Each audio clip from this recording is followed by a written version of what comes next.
नमस्कार मित्रांनो, स्वागत आहे तुमचं टेक्निकल शाम यूट्यूब चॅनलवरील एका नवीन आणि इंटरेस्टिंग व्हिडिओमध्ये। तर मित्रांनो, या व्हिडिओमध्ये आपण काइनमास्टर सिरीजचा दुसरा व्हिडिओ बनवलेला आहे। तर यामध्ये आपण काइनमास्टरचे जे काही नवीन टूल्स आहेत ते या सर्व टूल्सचा यूज कसं करायचं ते या व्हिडिओमध्ये दाखवले आहेत। तर मित्रांनो, चला जरा वेळ न घालवता आपल्या व्हिडिओला सुरुवात करूयात। तर मित्रांनो, तुम्ही जर या चॅनलवरती पहिल्यांदाच आलात तर चॅनलला सबस्क्राईब करा आणि व्हिडिओला अजूनपर्यंत लाईक नाही केलं तर लाईक करा, शेअर पण करायला विसरू नका।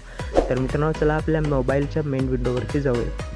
तर मित्रांनो, आपण आलो आहोत आपल्या काइनमास्टरच्या मेन विंडोवरती। तर मित्रांनो, आपल्याला इथून आज एक नवीन प्रोजेक्ट क्रिएट करायचा आहे आणि त्यानंतर काइनमास्टरचे जे काही टूल्स आहेत त्याचा वापर आपण या व्हिडिओमध्ये बघणार आहोत। तर मित्रांनो, पहिल्यांदा तर इथं तुम्हाला क्रिएट न्यूवरती क्लिक करायचं आहे। तिथून तुम्ही या व्हिडिओला एक रिनेम करायचं आहे। तुम्हाला जे कोणतं नाव द्यायचं आहे ते तुम्ही इथून देऊ शकता। मी इथं टू देतो कारण आपलं हे ट्युटोरियल 2 आहे।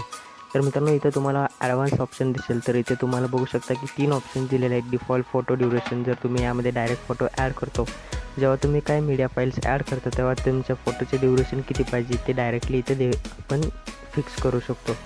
तरी आपण इथे काय करणार नाही, डिफॉल्टच ठेवणार आहे। तर मित्रांनो, आपण इथून क्रिएटवरती क्लिक करून क्रिएटला आपण प्रोजेक्ट क्रिएट करून देऊ।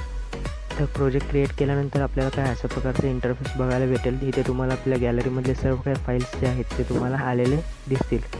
तर मित्रांनो, आपण इथे काय करायचं नाही, सध्या तरी याला कॅन्सल करूयात।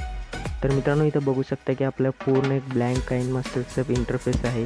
तर आपण इथून सर्व काही जे काही इथं दिलेलं आहे टूल्स त्यांचा आपण इथे बघणार आहोत। तर पहिल्यांदा मी इथे एक ब्लॅक कलरचं किंवा कोणत्याही कलरचं एक बॅकग्राऊंड ॲड करून घेतो। तर इथे एक आपला येलो कलरचा बॅकग्राऊंड ॲड झालेला आहे। तर तुम्ही आता बघू शकता की या साईडला उजव्या साईडला इथे काही टूल्स दिलेले आहेत। तर ह्या इथून आपण बघितलं ही इथून आपण मीडिया ॲड करू शकतो। लेअरवरती क्लिक केलं की या लेअरच्या वरती या बॅकग्राऊंडच्या वरती आपल्याला टेक्स्ट, स्टिकर वगैरे सर्व काही इथे ॲड करता येते। इथून मीडिया पण ॲड करता येते, टेक्स्ट ॲड करता, हँडरायटिंगसुद्धा करायला येते। नेक्स्ट आहे रेकॉर्डिंग। तर इथून तुम्ही तुमचं व्हॉईस आपल्या व्हिडिओला देऊ शकता। तर इथून ऑडिओ आहे, तर इथून तुम्ही आपल्या व्हिडिओमध्ये जे काही ऑडिओ लागणार आहे ते तुम्ही इथून डाउनलोड करून किंवा डायरेक्टली तुम्ही इथं ॲड करू शकता गॅलरीमधले। नेक्स्ट आहे इथून असेट्स। तर तुम्ही याच्यावरती क्लिक करून तुम्ही जे काय काइनमास्टरचे जे काही असेट्स आहेत, म्हणजे जे काही इफेक्ट वगैरे आहे, ट्रान्झिशन इफेक्ट, ओव्हरले इफेक्ट, ते तुम्ही इथून स्टोअरमधून डाउनलोड करू शकता।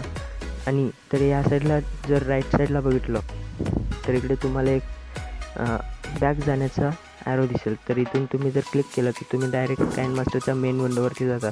तर या इथं तुम्हाला अनडूचं ऑप्शन दिसेल आणि रिड्यूचं ऑप्शन दिसेल, कारण प्रिव्ह्यू चेंजेस, नेक्स्ट चेंजेस तुम्हाला इथं पाहता येतील। तर इथं नेक्स्ट आहे कॅप्चरचा। इथून तुम्ही आपला जो करंट या इथं फ्रेमवरती जो काय आहे तो इथून तुम्ही कॅप्चर करून डायरेक्टली सेव्ह पण करू शकता किंवा या क्लिपच्या या इथं समोरसुद्धा लावू शकता। तर पुढे आहे सेटिंग आपण नेक्स्ट आपल्या पुढच्या ट्युटोरियल्समध्ये पूर्णपणे बघूया। तर मित्रांनो, जर तुमच्या फाईल्स जर तुम्ही आता एखादा तुमचा व्हिडिओ जर मोठा असेल तर त्यावेळेस तुम्हाला काय करावं लागतं, इथं खाली तुम्हाला जास्त हँडल करता येणार नाही, त्यासाठी तुम्हाला एक बेस्ट ऑप्शन दिलेला आहे कोलॅप्स करणं। तर यावरती क्लिक केलं तर बघू शकता की असा प्रकारचा मोठा विंडो तुम्हाला एडिटिंग करताना बघायला भेटेल। आणि या प्रिव्ह्यूचा जो आहे तो ऑप्शन इथे दिलेला आहे, तुम्ही याला कुठेही सेट करू शकता ड्रॅग अँड ड्रॉप करून। तर याला कोलॅप्स अनकोलॅप्स पण करू शकता।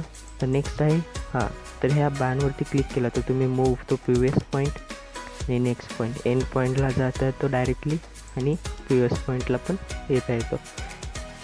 तर मित्रांनो, जर तुम्हाला हा जो व्हिडिओ तो एक्सपोर्ट करायचा असेल तर गॅलरीमध्ये सेव्ह करायचा असेल तर वरती एक ॲरोचं चिन्ह दिलं आहे, त्यावरती क्लिक करा। तुमच्या मोबाईलला जे काही सपोर्ट करेल तो तुम्हाला इथे दिसेल। तुम्हाला कोणत्या क्वालिटीमध्ये पाहिजे व्हिडिओ तर तुम्ही त्यामध्ये तुम्ही एक्सपोर्ट करू शकता। सेव्ह ॲजवरती क्लिक केला तर व्हिडिओ तुम्हाला सेव्ह होताना दिसेल। तर मित्रांनो, आपल्या आजच्या व्हिडिओमध्ये बघितलं की आपण काइनमास्टरचे टूल्सचा वापर कसं करायचा। तर मित्रांनो, नेक्स्ट व्हिडिओमध्ये आपण अजूनही खूप सारे मस्त टूल्स आहेत त्यांचाही वापर करू, ते इफेक्ट बघूयात। तर मित्रांनो, हा व्हिडिओ कसा वाटला नक्की कमेंट करून सांगा। तर चला तर मित्रांनो, भेटूया उद्याच्या एका नवीन व्हिडिओमध्ये।